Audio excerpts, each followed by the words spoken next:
Candace thoughts to go. It's December. We're moving towards a Corona Christmas, lockdown, masks, daily life not like we're used to it, but you know, still very privileged. I visited an old friend yesterday. She's mid-80s. I mean, she's very clear about, she's an artist also, and we talked a little about, well, we didn't talk, she told me about how it was for her when she was young, and 14, 15, and it was war, and she got separated from her family and was moved around, was in Austria, came back, didn't know where her father was. The Red Cross at that time helped people to find their family members again. And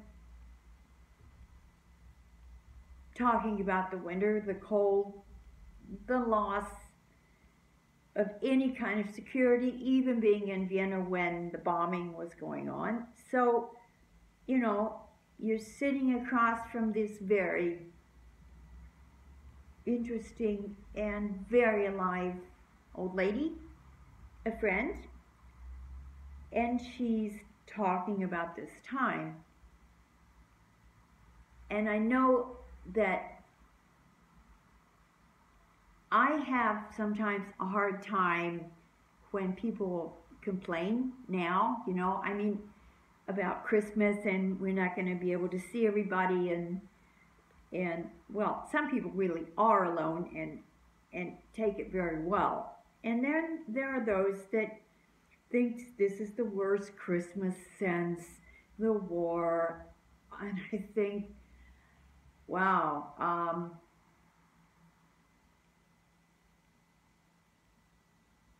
I guess I don't want to compare to my friend's story.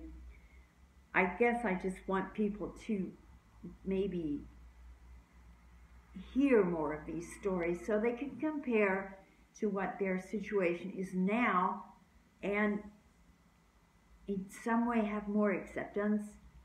I mean, we don't have a lot to do, and we can still take walks with people. We can meet with a few friends, and my God, I mean, I'm not the only person talking about this, I know, and I guess what I want is to keep the dialogue open.